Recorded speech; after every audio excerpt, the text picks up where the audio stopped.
السلام عليكم. حرمتلي طلبة لار عزيز لار. Today, inshallah, we are going to continue our lessons in macroeconomics.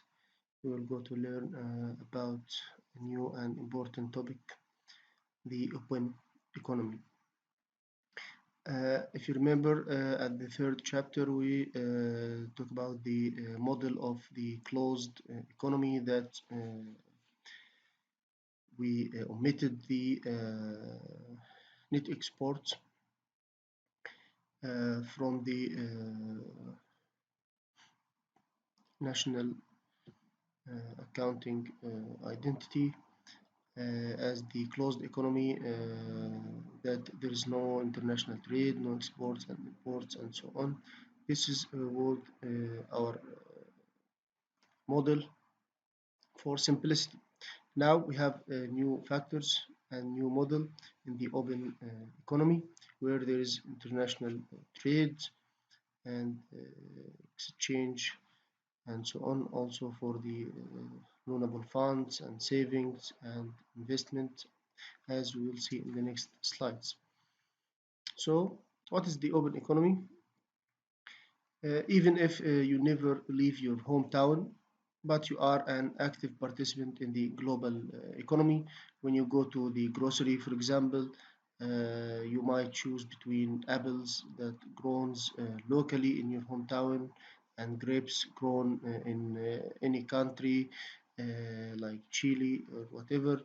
Uh, Also, when you make a deposit into your local bank, the bank might lend these funds to your next door neighbor or to a Japanese company building a factory outside Tokyo. So, because our economy is integrated with many others around the world, consumers have more goods and services from which to choose, and savers also have more opportunities to invest their wealth. In the previous chapters, we simplified our analysis by assuming a closed economy, but in actuality, most economies are open as they export goods and services abroad, they import goods and services from abroad, and they borrow and lend money in world financial markets. So, in this chapter, you will learn about the accounting identities for the open economy, the small open economy model that we will see, what makes it small, how the trade balance and the exchange rate are determined, how policies affect the trade balance and the exchange rate. As we can see from this chart, the trade GDP ratio in some selected countries in 2018, we can see the imports in the purple uh, column and the imports in the blue one as a percentage of the GDP.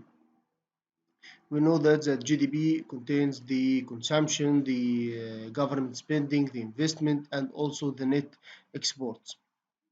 So while the international trade is important for the United States and many countries, it is even more vital for other countries. And we can see from this schedule, maybe the percentage of the trade ratio, trade GDP ratio may be more in some countries other than the others. So in this chapter, we will begin our study of the open economy and macroeconomics. We began in this section for this lesson with the questions of the measurements. To understand how an open economy works, we must understand the key macroeconomic variables that measure the interactions among different countries. The accounting identities reveal a key insight.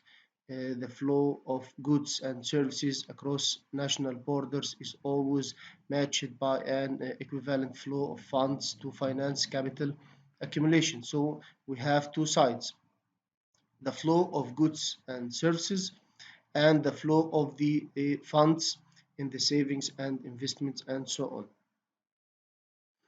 So this section in our lesson today, we are going to talk about the international flows of the capital and of the goods. In an open economy, spending needs not equal the output, and also saving need not equal investment.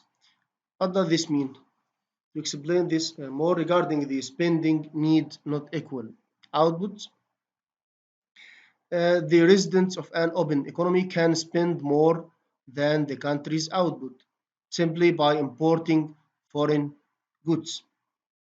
So the residents can spend less than the output, and the extra output will be exported. Okay. Regarding the saving need not equal the investment. If the individuals in an open economy want to save more than domestic firms want to borrow, so no problem. The savers simply send their extra funds abroad to buy foreign assets. Similarly, if domestic firms want to borrow more than individuals are willing to save, then the firms simply borrow from abroad, for example, by selling bonds to foreigners and so on. So that's what we mean by the spending not equal the output or the saving not equal to the investment. There is some preliminaries that we have to understand before proceeding in our lesson. As we can see, there is some subscripts here that D here in the consumption equals the consumption power D plus the consumption power F. So D here is for spending on domestic goods, and F is spending for foreign goods. You may consume in some domestic goods and also consume in some exported or foreign goods. So the total consumption equals the consumption of the foreign goods and the domestic goods. Also the same thing with the investment and the government spending. The rest is the EX is for exports, which is the foreign spending on domestic goods, and imports is spending on a foreign goods, which is equal the sum of the consumption of foreign goods plus the investment in foreign goods and the government spending on foreign goods. So the next net exports, also which is known as the trade balance, will equal the exports minus the imports, and we will use the term trade balance for the net exports in our next slides and also our next lessons.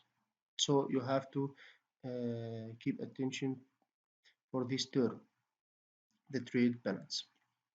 So the GDP, as we know, equals the expenditure on domestically produced goods and services. So when why the GDP also equals the consumption of domestic goods plus the investment of domestic goods and also the government spending on domestic goods plus the exports. So this is by some algebraic analysis for this equation as the total consumption, the consumption of domestic goods, which means the total consumption minus the consumption of foreign goods. Also, the government spending on domestic goods equals the total government spending minus the government spending for the foreign goods. So we can see here that the total consumption plus the total investment and the total government spending and total exports minus the sum of the consumption and investment and government spending on foreign goods, which means that the total consumption and investment and government spending plus the net export. So this is the national income identity in an open economy. So we added here the net exports in our identity that we omitted in the previous model in the closed economy. So we can see here that we can rearrange the identity to be that the net exports will equal the output minus the total domestic spending in consumption and investment and government spending. So that's how we can get the net export. So to explain this more, solving this identity for net export yields the second equation, which says a country's net exports, which is not which is a net outflow of goods, equals the difference between its output and its expenditure. For example, if we produce $500 billion worth of goods and only buy $400 billion worth of goods, then we export the remainder. And of course, the net export can be a negative number, which would occur if our spending exceeds our income or output. And in this example, if our spending is $600 billion, so the net exports will be minus $100 billion. So what is the this is the trade balance? What about the trade surplus or trade deficit and so on? That's when we say that the net export is the exports minus the imports, which equals the total outcome minus the total consumption.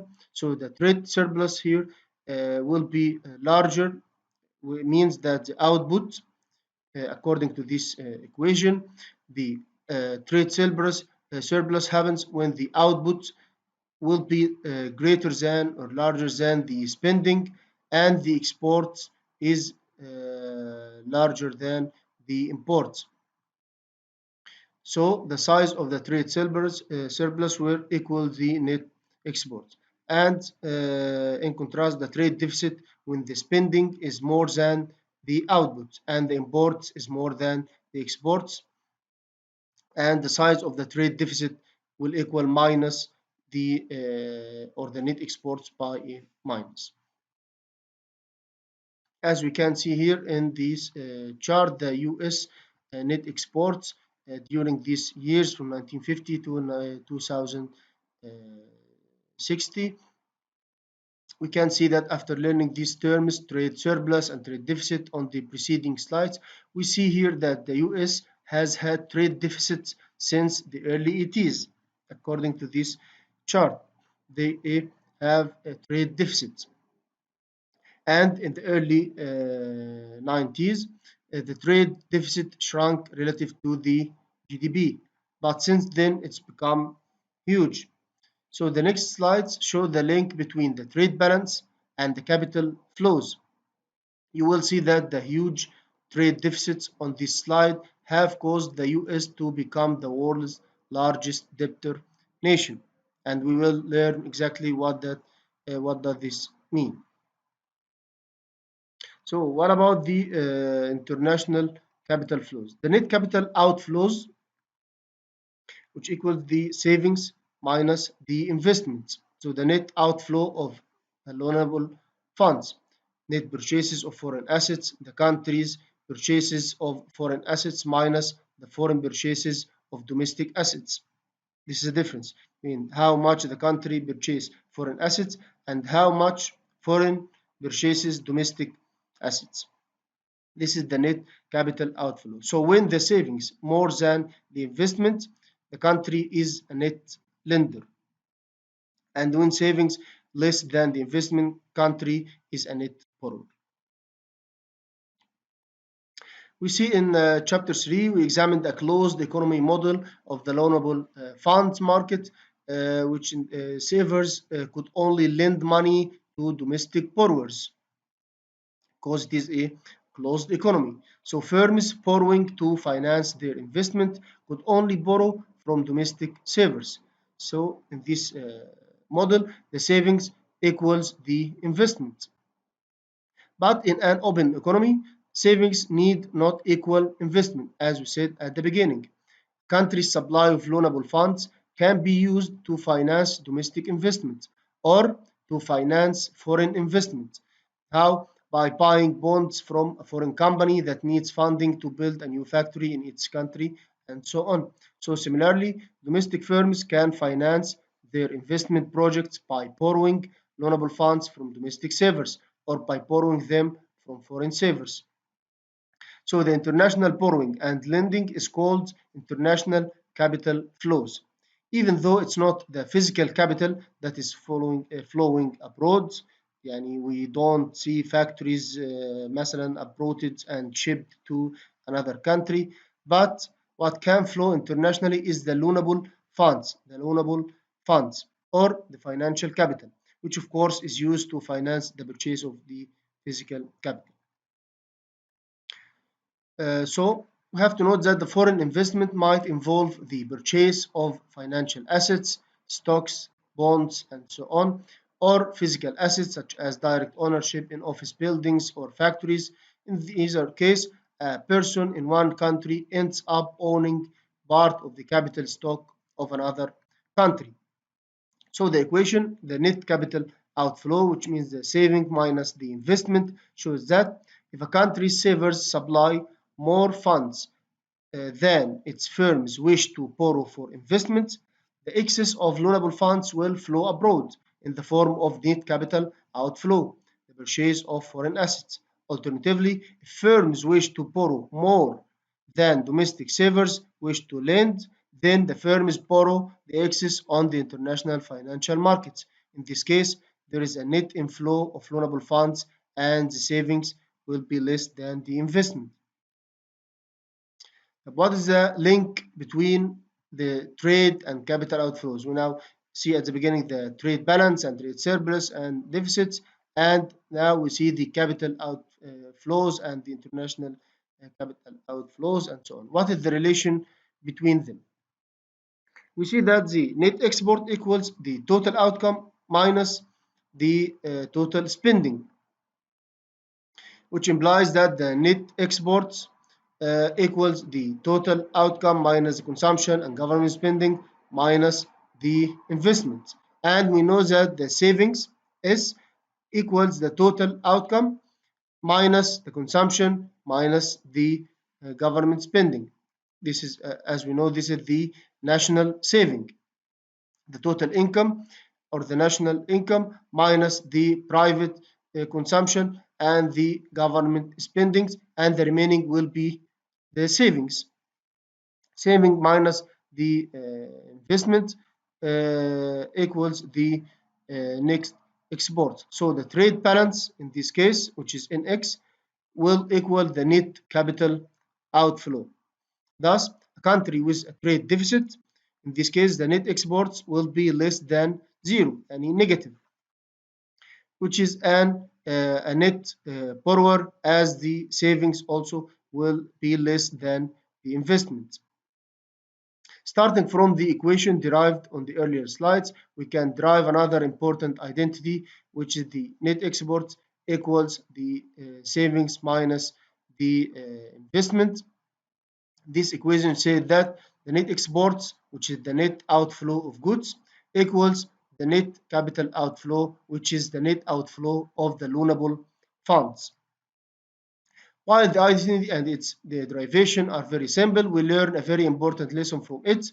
As a country such as the US, for example, with a persistent large trade deficit, as its net exports less than zero, also has a low saving relative to its investments and is a net borrower of assets.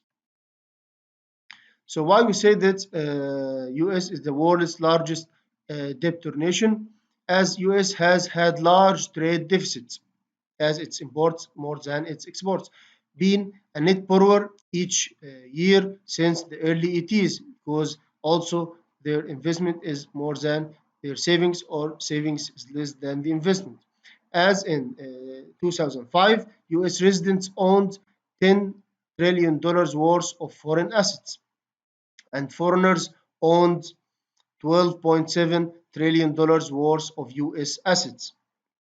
So that's why US net indebtedness to rest of the world, the US net indebtedness to the rest of the world is $2.7 trillion, higher than any other country. Hence, the US is the world's largest debtor nation. That's why, because as you can see, the residents of the US own only $10 trillion worth of foreign assets, but the foreigners owned more than this, which is $12.7 trillion worth of US assets. That's why the net indebtedness to rest of the world of the US The difference is $2.7 trillion, which is higher than any other country. So that's why US is the largest debtor nation. And we can see from this table summarizes the international flows of goods and capital, the three outcomes that an open economy can experience.